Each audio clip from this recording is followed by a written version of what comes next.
안녕하세요. 쿨한 영어 영어 교육 박사 김쌤. 대치동 강사 송쌤입니다. 지난 시간과 지난 시간에는요, 영어 유치원을 가야 하는지 가지 말아야 하는지에 대한 것을 이론적 배경을 토대로 말씀을 드려봤습니다. 오늘은 진솔한 저희의 이야기를 해보면 조금 선택을 하는 데 도움이 되지 않을까 해서 준비를 해봤습니다. 먼저 김쌤, 네. 4세 아이가 있으시잖아요. 네. 근데 저희 얘기했었던 거 보면 영어 유치원 아직 안 보내고 계시는데 선생님은 영어 유치원에 대해서 반대하는 입장이신 거예요? 반대다 찬성이다 이런 입장은 아니고요. 그냥 저만의 그런 생각이 있어서 안 보내는 건 있어요. 아직까지. 근데 고민은 하고 있어요.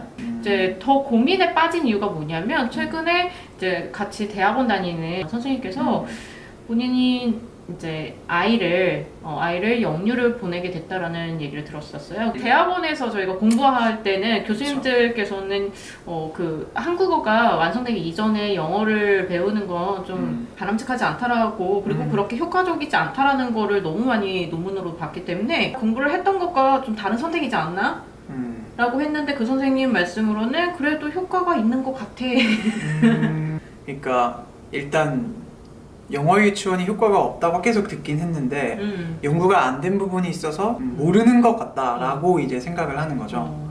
그럼 선생님 생각은 일단 뭐예요? 영어 유치원을 안 보내는 생각이 있다고 했잖아요.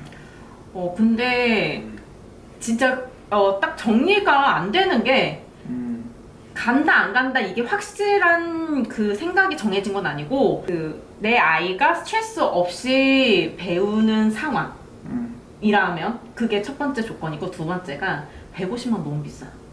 근데 저는 김쌤 이야기가 좀 재밌는 게 뭐냐면, 아이가 있기 전부터 우리가 알았는데 그때는 영어 유치원은 안 보내야 된다 이런 입장을 계속 고수했는데, 아이가 생기니까 그리고 아이가 조금씩 커가면서 학부모님들을 만나니까 김쌤이 점점 영어 유치원을 진짜 나도 보내야겠다라고 진지하게 고민하는 게 보이고, 내 생각에 욕심이 생기는 것 같아요.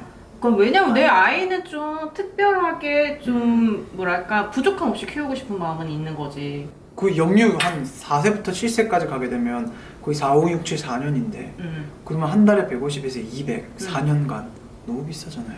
170, 200까지 드리는 데 비해서, 그러니까 내가 아무 욕심 없이 보낸다고 쳐도 아웃풋을 좀 바라고 보내니까 그게 나도 걱정이 되니까, 나도 그렇게 될까 봐. 어쨌든 선생님은 영어 유치원을 보낼 의향은 있다. 근데 두 가지 전제 조건. 일단 금액이 조금 더 낮아져야 되고, 그리고 그러니까 낮아진 걸 찾으면 가는 거고, 그리고 푸시가 없어야 돼. 푸시가 없고 정말 즐겁게 영어만 할 수 있는 환경이면 보내겠다라는 거죠. 선생님은 아이 없는데 아이 생기면 영유 보낼 거예요? 저는요, 안 보낼 것 같아요. 왜냐면 가성비가 되게 떨어져 보이거든요. 왜냐면 봐봐요, 영어 유치원을 가게 되면 4년 동안 거의 한 몇 천만 원이 넘는 진짜 많은 돈이 들어갈 건데, 차라리 일반 유치원에 보내서 아이들과 4세부터 7세까지는 한국어 형성하고 좀 뛰어놀 나이니까 오히려 심리적인 안정감을 좀 주고, 나중에 초등학교 때 그때 미국 어학연수를 보내면 되죠. 차라리 1년. 제 생각에는 그 어학연수 1년이 영어 유치원 4년과 맞먹거나 그거를 뛰어넘는 효과라고 생각하거든요. 왜냐면 생각해보세요. 미국에 가면 내가 거기서 살아남기 위해서는 영어로만 소통을 해야 돼요. 물론 영어 유치원에 가도 영어로만 소통을 하게 되죠. 근데 딱 그 시간대만이잖아요. 만약에 김쌤이 일을 하는 상황이에요. 그 영어까지 막 배워가면서 할 수 있겠어요? 그치. 힘들죠. 그치. 그러니까 차라리 영어 유치원에 대한 돈을 아껴서 어학연수 1년 보내면 되죠. 그게 비용적인 부분에서도 훨씬 가성비가 좋고, 그리고 훨씬 더 효과적이죠. 제 생각은 그래요. 그래서 전 영어 유치원을 안 보낼 것 같아요.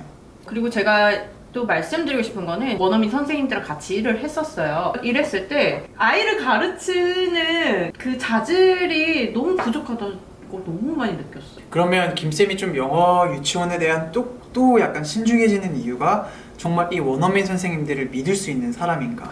근데 그거에 대한 게 되게 크다는 거죠. 인성 부분이라든지 이런 거 거의 검증이 안 돼 있지. 아, 그렇긴 하겠네요. 영어만 잘한다는 이유로, 원어민이라는 이유로 그냥 채용을 하는 경우가 많다는 거죠. 그렇지. 그래서 아이들의 발달 그런 부분에 대해서 제대로 교육이 안 된 부분들도 많아. 지금까지 영어 유치원과 관련하여 저희끼리 그냥 여러 가지 이야기를 좀 해봤는데요. 서로의 입장을 정리해줄 필요가 있을 것 같아요. 저의 입장은 영유를 뭐 보낸다 안 보낸다 뭐 정해지는 않지만 딱 세 가지는 좀 고려해 봐야겠다. 첫 번째, 영유 프로그램.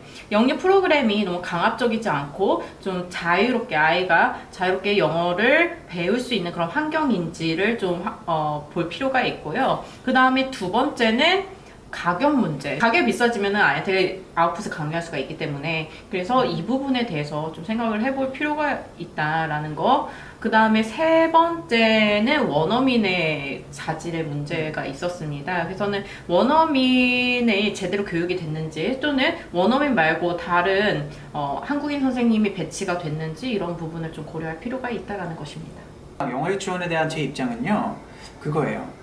영어 유치원에 들이는 그 막대한 돈을 차라리 나중에 초등학교 때 1년 정도 어학연수를 보내서 미국이나 아니면 영어권 국가로 어학연수를 보내서 확실한 몰입교육을 시키는 게 비용적인 부분에서도 그리고 영어 학습의 효과성 부분에 있어서도 훨씬 더 낫다.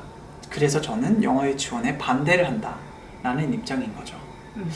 이런 식으로 정리를 하면 아마 학부모님들이 좀 도움이 되시지 않을까 싶습니다. 오늘 영상이 도움이 되셨다면 구독과 좋아요 버튼을 눌러주세요.